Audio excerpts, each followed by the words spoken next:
কুণ্ডেশ্বরী ভবন। বাড়ির এখানে যাত্রাটা শুরু প্রায় ৮০ বছর, এবং এটা শুরু করেছিল দাদু শহীদ অধ্যক্ষ নতুন চন্দ্র সিংহ। তো বাবার কাকা হন উনি। তো আমাদের জানো স্বাভাবিকভাবে একান্নবর্তী পরিবার। তো চলো আস্তে আস্তে যাই ভেতরে, বাকিটা দেখাই। তো গেটে ঢুকেই দেখবা হাতের বাম পাশে এটা হচ্ছে আমাদের ডাকঘর, কুণ্ডেশ্বরী ভবন। তো তুমি চিঠি লিখলে শুধুমাত্র ডাকঘর কুণ্ডেশ্বরী ভবন 4342 লিখলে চলে আসবে এখানে। নাম আর পোস্ট কোড থাকলে আর কিছু লাগবে না। হ্যাঁ, আর ঢুকে আমাদের বাম পাশে হচ্ছে পুকুরঘাট। এটা একটা পুকুর, বেশ কয়েকটা আছে আশেপাশে। পুকুরঘাটের ওই পাশে হচ্ছে আমাদের পারিবারিক শ্মশানঘাট। ওই পাশটায় আমরা হয়তো কোনো এক ফাঁকে ঘুরে আসব। আর তুমি ডান পাশে যদি দেখো, ডান পাশে হচ্ছে আমাদের আয়ুর্বেদিক কলেজ। এখানে 4 বছরের ডিপ্লোমা কোর্স হয়। তো স্টুডেন্টরা আসে নর্মালি পরীক্ষার আগে করে মাসখানেক এসে, তখন ওরা থাকে প্রিপারেশন নিয়ে। এখানে পরীক্ষা সেন্টারও হয়, জাস্ট মাসখানেক আগে পরীক্ষা ছিল আর কি। আয়ুর্বেদিক কলেজের পাশাপাশি যেটা ব্যাপার সেটা হচ্ছে ঢুকলেই যেটা দেখলে, প্রথমে আমাদের কলেজ কুণ্ডেশ্বরী বালিকা মহাবিদ্যালয়, এবং এরপরে হচ্ছে কুণ্ডেশ্বরী বালিকা বিদ্যা মন্দির। তো সব কিছুই হচ্ছে এই দাদু প্রতিষ্ঠা করেছে। মূলত এই অঞ্চলে মেয়েদের ওরকম পড়াশোনার সুযোগ ছিল না, তো সেটা মাথায় রেখে মূলত ওইখান থেকে school, college, primary, high school এবং কলেজ সব কিছু প্রতিষ্ঠা করা। এটাও একসাথে করে এটা পরবর্তীতে করা হয়। আয়ুর্বেদিক কলেজ যখন হচ্ছে কারখানা বা অন্যান্য জিনিসগুলো আস্তে আস্তে সেট আপ হয় তখন আসে। আর স্কুল কলেজের যাত্রাটা আর একটু আগে থেকেই শুরু। আর এই জায়গাটাতে হচ্ছে দাদুর একটা স্মৃতি সংসদ আছে। এখানে দাদুর ব্যবহার করা পাঞ্জাবি, তারপরে লাঠি, এসব আছে। আর তুমি তো জানোই 71-এ হচ্ছে উনি শহীদ হয়। তো ওনার কিছু স্মৃতিচিহ্ন এখানে রাখা। 13 এপ্রিল উনি যখন শহীদ হন যুদ্ধের সময়, পরবর্তীতে ওনার দাহ করা হয় হচ্ছে এই জায়গাটাতে। তো নতুন চন্দ্র সিংহ ওনার দাহ হয় এখানে। এটা একটা বেদি করেছে। তো আর পেছনে যেটা দেখতে পাচ্ছ, অখিল চন্দ্র সিংহ এবং গয়েশ্বরী সিংহ, উনি হচ্ছে দাদুর বাবা মা। এখানে স্ট্রাকচারের কথা যদি বলি, মূলত এই পাশটা হচ্ছে পুরোটাই তোমার ফ্যাক্টরি, কুণ্ডেশ্বরী ঔষধালয়। তো উপরের পার্টটাতে হচ্ছে তোমার অফিস, আর বাকি এগুলো হচ্ছে পুরোটাই প্রসেসিং জোন এখানে। এবং এই পাশটাতে হচ্ছে তোমার মিনারেল ওয়াটার, সিনমিন মিনারেল ওয়াটারের একটা প্রোডাকশন আছে। আর এখানে যেহেতু আয়ুর্বেদিক, এটা পুরোটাই ভেষজ, একদম ন্যাচারাল ইনগ্রেডিয়েন্টস দিয়ে পুরোটা প্রসেস করা হয়। তো তোমার ওই পাশ থেকে যদি বলি, ওই জায়গাটা যেমন এখানে জালঘর, ওইখানে তোমার হিটের মধ্যে ওগুলো একটা প্রসেসিং হয়। এই পাশটাতে হচ্ছে আবার রিফিলিং। তো এবং বটি ঘরে হচ্ছে আমাদের যেগুলো তোমার ড্রাই, মানে ট্যাবলেটের মতো করে যে জিনিসগুলো হয় সেগুলোর প্রসেসিংটা উপরে হয়। তো এগুলো সব মিলিয়ে হচ্ছে টোটাল প্রোডাকশনটা। আর এটা হচ্ছে আমাদের সদর ব্রাঞ্চ। আর দেশের অন্যান্য ডিস্ট্রিক্টগুলোতেও হচ্ছে তোমার ব্রাঞ্চ আছে, অনেকগুলো ডিস্ট্রিবিউটরও দেওয়া। তো এই পুরোটা নিয়ে হচ্ছে তোমার ফ্যাক্টরি। আর এই পাশটাতে, নিচেরটাতে হচ্ছে যারা স্টাফ, ওদের ডাইনিং, আর উপরেরটাতে হচ্ছে ওদের থাকার ব্যবস্থা আছে। তো এগুলো মোটামুটি বহু আগে থেকে স্ট্রাকচারালি কোনো চেঞ্জ হয়নি। লাস্ট এগুলো প্রায় 40-50 বছর ধরে এই স্ট্রাকচারেই আছে আর কি। যুদ্ধের সময় অনেক মোটামুটি ধ্বংসযোগ্য করা হয়েছে স্বাভাবিকভাবে। পরবর্তীতে আস্তে আস্তে এগুলো আবার যখন রিবিল্ড করা হয়, ওই স্ট্রাকচারে এগুলো আছে এখন পর্যন্ত।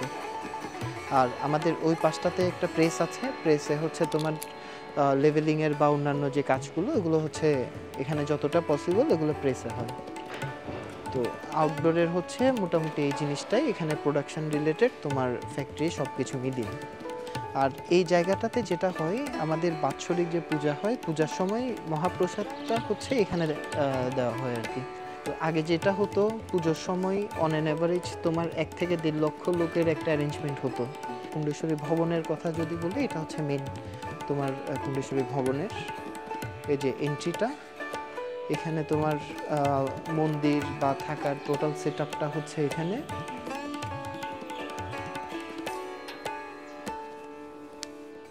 এটা হচ্ছে আমাদের পুরো থাকার জায়গাটা। আর এটা হচ্ছে পারিবারিক মন্দির।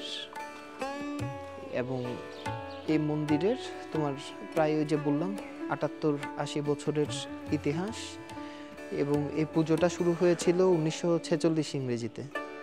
মানে অনেক অনেক বছর আগে।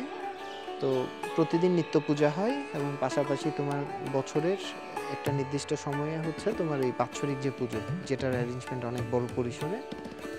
তো এই আর কি। আর একান্নবর্তী পরিবার, যদিও এখন নানান প্রয়োজনে দিদিদের বিয়ে হয়ে যাওয়া বা নানান প্রয়োজনে দাদাদের অনেকেই হচ্ছে বাইরে, তো সব মিলিয়ে এখন মানে পরিবারের সদস্যরা খুব বেশি জন নেই এই মুহূর্তে উপস্থিত।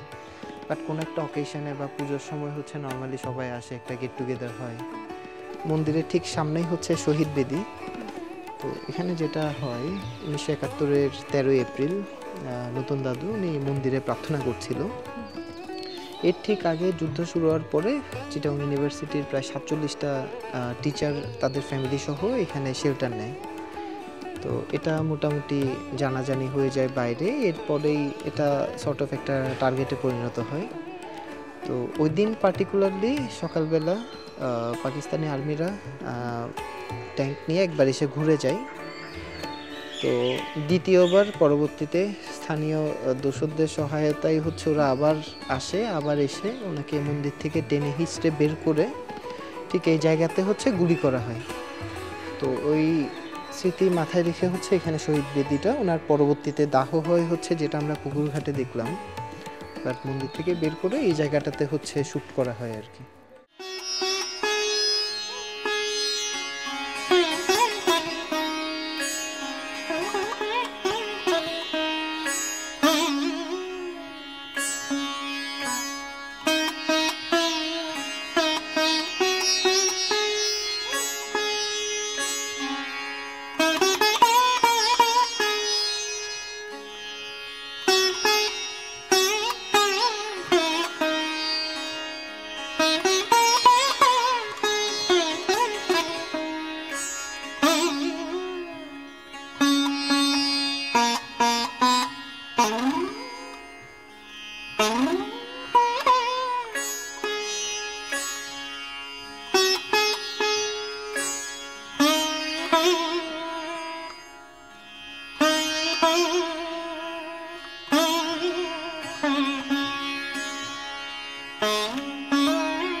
এখান থেকে হচ্ছে তোমার এই পাশটা হচ্ছে রান্নাঘর। তো রান্নাঘরের এটা জাস্ট আরেকটা পেছনের উঠোন। তো সবচেয়ে ইন্টারেস্টিং যে বিষয়টা সেটা হলো, আগে এখানে লম্বা টুল ছিল, এখন তো চেয়ার দেখা যাচ্ছে। তা আমরা শুধু ভাই বোনরা মোটামুটি কখনো হ্যাঁ তা পড়ে গেছে খেতে গিয়ে, আর আমরা কখনো এক ব্যাচে সবাই বুঝতে পারতাম না। মানে খেতে বসলে এক ব্যাচ উঠবে শুধু ভাই বোনরা, বাকিরা না, তারপরে হচ্ছে দেন আরেক ব্যাচ বসবে এরকম। আর এই জায়গাটা ওপেন ছিল, তো শীত মানে বৃষ্টির দিনে যেটা ছিল আর কি, খিচুড়ি তারপরে হচ্ছে তোমার ইলিশ ভাজি ওভারঅল মিলে জমজমাট একটা ব্যাপার ছিল। হিস্টোরিক্যাল ব্যাপারের মধ্যে হচ্ছে এখানে অনেক মানে বিখ্যাত মানুষজনের এখানে বাড়িতে আসা হয়েছে। যেমন এখানে কয়েকটা ছবির মধ্যে যদি বলি, এই যে কবি জসিমউদ্দিন এসেছিল একবার বাড়িতে। তারপরে তখন গুণীজন সংবর্ধনা হতো আমাদের, ওই প্রোগ্রামটা লাস্ট কয়েক বছর ওইভাবে কন্টিনিউয়েশন নাই। তো ওই সময় বিভিন্ন সাংবাদিক বা তারপরে হচ্ছে এখানে এসেছিল মনসুর আলী খান পতদি, আপনার ইন্ডিয়ান ক্রিকেট টিমের সাবেক ক্যাপ্টেন সাইফ আলী খানের বাবা। তারপরে হচ্ছে দক্ষিণারঞ্জন বসু সাংবাদিক। তারপরে হচ্ছে এখানকার আমাদের মুক্তিযোদ্ধারা, তারপরে sector commander Bir Uttom, CR Dutta, তারপরে অন্যান্য আরও সবাই আর কি। সবাই মোটামুটি বিভিন্ন সময় গুণীজন সংবর্ধনা বা বিভিন্ন সময় এসেছিল। 1970-এ বঙ্গবন্ধু এসেছিল এখানে স্কুলে। তারপরে হচ্ছে 81-তে জিয়াউর রহমান এসেছিল রাঙামাটি যাওয়ার সময়, হচ্ছে কলেজে এই ছবিটাও আছে এখানে। তো সব মিলিয়ে এটা মোটামুটি ওই ধারাবাহিকতাটা অনেকটা সময় পর্যন্ত ছিল। লাস্ট যেটা ছিল 2010-এ গুণীজন সংবর্ধনায় আসে হচ্ছে আপনার আসাদুজ্জামান নূর আসে এবং সুবীর নন্দী আসছিল।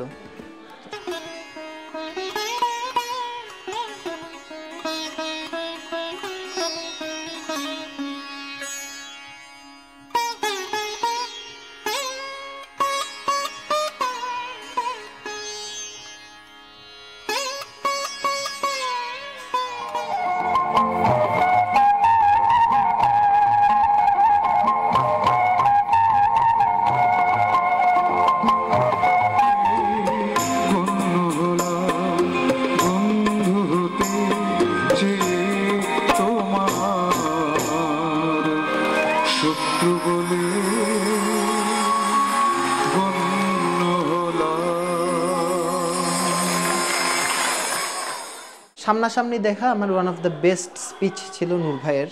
তো বলে অসাধারণ, 2 ঘন্টার যে স্পিচ ছিল সামনাসামনি আমার শোনা ওয়ান অফ দ্য বেস্ট। এই জন্য আমার ছাত্রছাত্রীদের প্রতি অনুরোধ থাকবে, রাজনীতি করো। রাজনীতি মানে এখনই মিটিং মিছিল করতে হবে এটা নয়, আমার দল করতে হবে আমি সেটাও বলি না। সচেতন মানুষ হিসেবে নিজেকে গড়ে তোলো, সৎ মানুষ হিসেবে নিজেকে গড়ে তোলো এবং পড়ো, পড়ো এবং পড়ো, পড়ার কোনো বিকল্প নেই।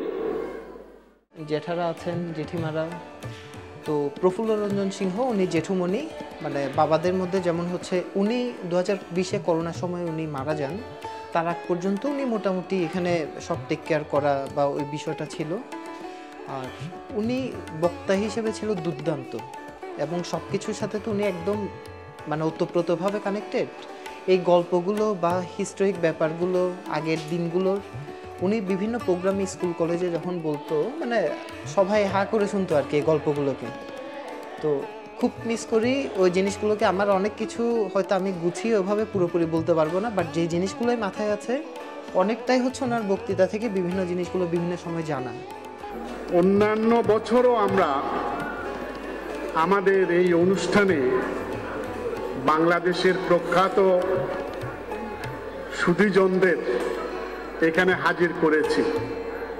একটি মাত্র কারণ, আমাদের অনেকের স্বাদ থাকলেও সাধ্য থাকে না যে এই সব মানুষকে সচক্ষে দেখা এবং তাদের কথা শোনার। সেই ধারাবাহিকতায় আজকে এসছেন জনাব আসাদুজ্জামান নূর। তারপরে আমাদের এই বাৎসরিক দাদুর হচ্ছে জন্মবার্ষিকী মৃত্যুবার্ষিকীর সময় যে প্রোগ্রামগুলো, তার সাথে সাথে হচ্ছে গুণীজন সংবর্ধনা, এটা অনেক বছর পর্যন্ত ছিল। তারপরে সুফিয়া কামাল এসেছিল গুণীজন হিসেবে। এরকম বিভিন্ন সময় বিভিন্ন জনকে সংবর্ধনা দেওয়া হয়েছিল, যেটা আমাদের স্কুলের মাঠে হতো আর কি প্রোগ্রামগুলো। এখন হচ্ছে ওভারঅল মিলে আগের মতো ওই অ্যারেঞ্জমেন্ট বা ওই জিনিসগুলো তো ওইভাবে নাই এখন। প্লাস গুণীজন সংবর্ধনার ওভারঅল নানান পারিপার্শ্বিক সব কিছু পরিস্থিতি সব মিলিয়ে আসলে ওভাবে ওই ধারাবাহিকতাটা আর ধরে রাখা যায়নি আর কি। তো পরবর্তীতে শেষ পর্যন্ত লাস্ট টাইমে মনে হয় জুয়েলাইজকে দেওয়া হয়েছিল গুণীজন সংবর্ধনা হিসেবে। উনি তো আবার মুক্তিযোদ্ধাও ছিলেন। তখন এত সব ছিল না, তখন কি হতো শুধু একটা ডাল বা শুকটির তরকারি, মাছ, এরকম একটা কিছু মানে মেনু থাকতো। আর সবাই আমার শাশুড়ি এরকম যে এই যে মন্দিরে কেউ অন্নপ্রাশন করাতে আসুক বা দর্শনদারি, কেউ না খেয়ে যেতে পারবে না, দুপুরবেলা খেতেই হবে। এটা আমাদের যখন বিয়ে করে নিয়ে আসতে বলছে যে আমার জন্য 1 ডেকচি ভাত আর একটা তরকারি প্রতিদিন রেখে দেবে, মানে কেউ যাতে অভুক্ত না যায় আর কি। ওইভাবে প্রতিদিন তো আর সমানভাবে আসতো না, যা যখন থাকতো ওই খাবারটা, শ্বাসের লোক ছিল, ওরা সকালবেলা পান থাকিত ওইটা, কিন্তু প্রতিদিন আমাদের এটা রান্না করে রাখতে হতো। কেউ না খেয়ে যাওয়ার মানে অভুক্ত যেতে পারতো না আমাদের বাড়িতে আসলে। আমরা 5 যাই রান্নার সময়ও 5 যা বলতে এক একজনের এক একটা আর কি। কেউ জল ঢেলে দেওয়া, কেউ পাতনি করা, কেউ এইভাবে আর কি। আমি ছোটো ছিলাম তাই আমাকে একটু বেশি করে এই করতো। সবাই বলছে যে কৃষ্ণাকে আনার পর থেকে আমাদের হাতের কাজ কমে গেছে। তখন আমি এটা কিন্তু কাজ করতে করতাম না। তখন তো আমার ইন্টারমিডিয়েট পরীক্ষার ফাইনাল ছিল, কিন্তু ওরা যে এত কাজ করতে দেখতে একটু ভয়ে ভয়ে সারাদিন কাজে থাকতাম, সারাদিন ভয় আর কি। যারা কাজ করতো তখন তো কাঠের থালা তোমার এই যে এইভাবে মেজ দিয়ে যখন পুকুরে নিয়ে আসতো, শুধু এইভাবে তাকে থাকতাম। রান্না করে দাঁড়ায় থাকতো মার ভয়ে ভয়ে, কাউকে তো সবার ছোটো, 8 জনের ছোটো আমি, 7 জনের ছোটো আমি, 8 জন, ওরা 8 ভাই। মানে আমার কুড়শাশুর আর আমার শ্বশুর বড় ছিল আর ছোটো হতে, আমরা সব মিলে, আমার এক শ্বশুরের ঘরে ছিল 1 ছেলে, আমার শ্বশুরের ঘরে 4 জন আর ছোটোটার ঘরে 3 জন, আমরা 8 জন।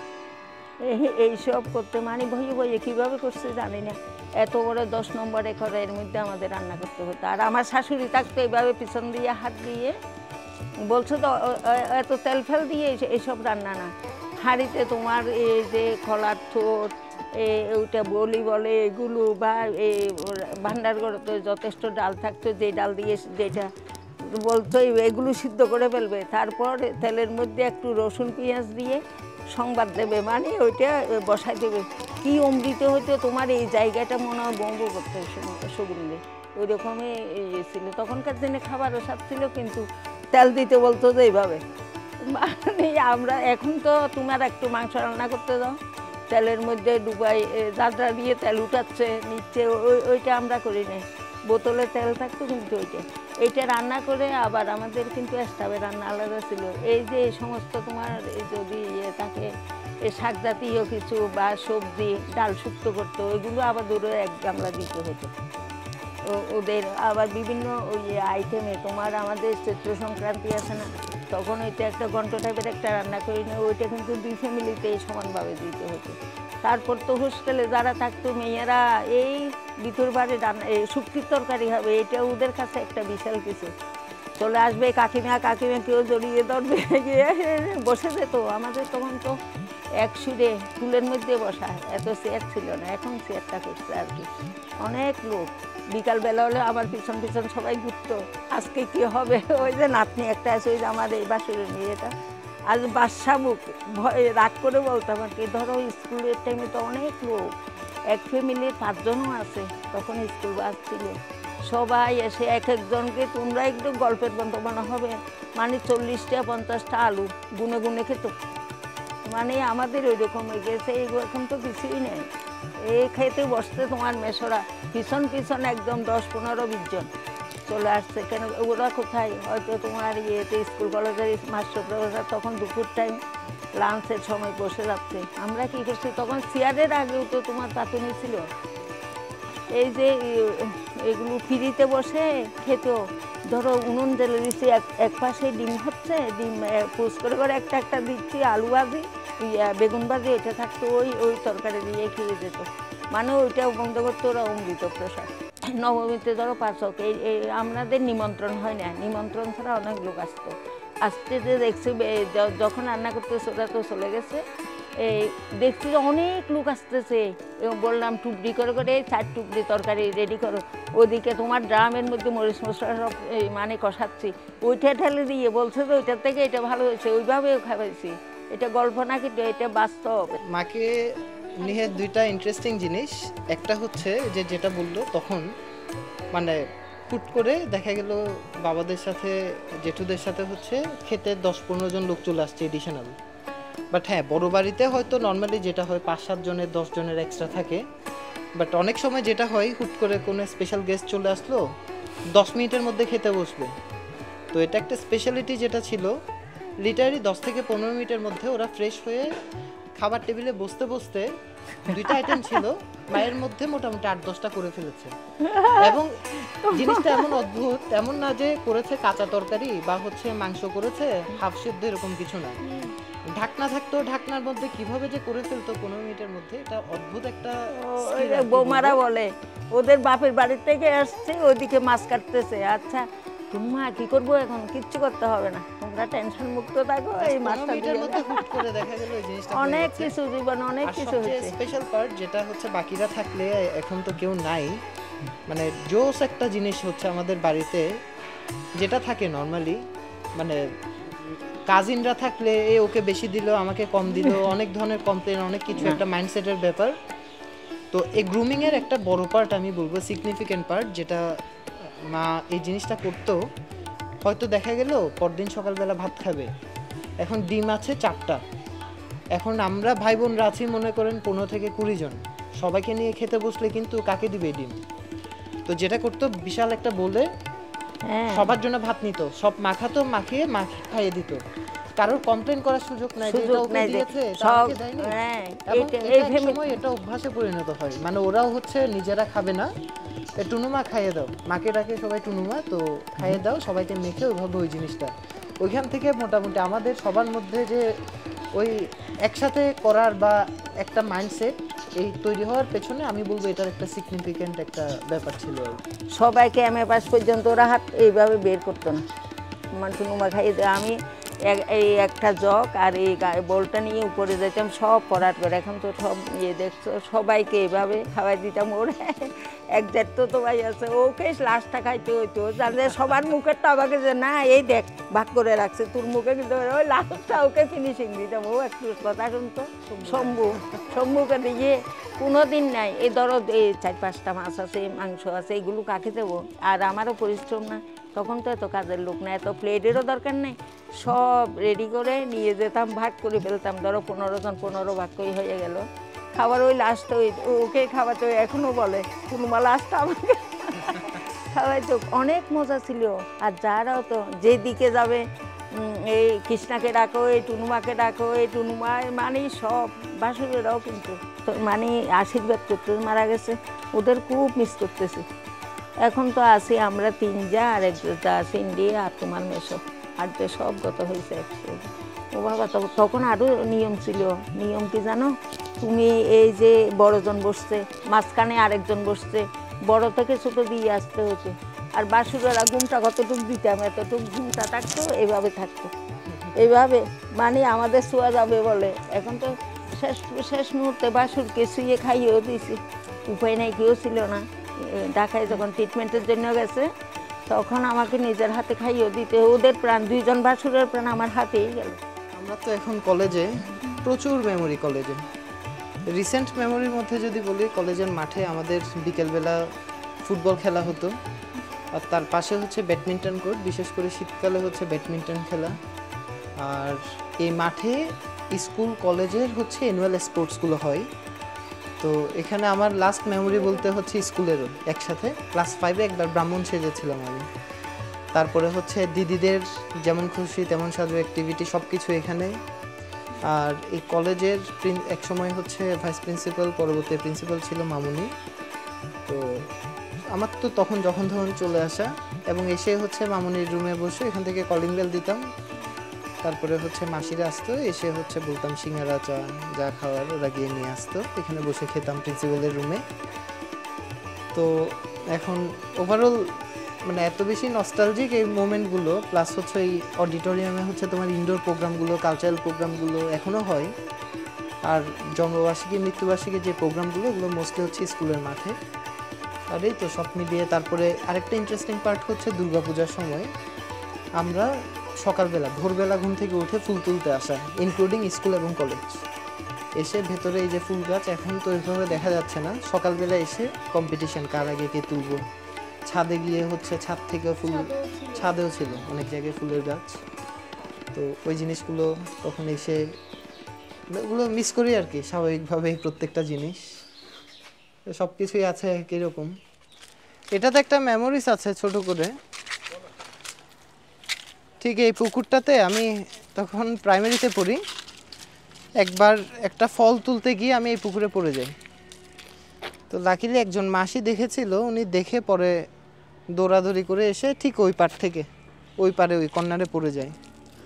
অনেক ছোট তখন, মানে একদম রিসেন্ট যদি বলি আমি, যেগুলো আমি খুব কষ্ট হয় মেন্টালি মেনে নিতে।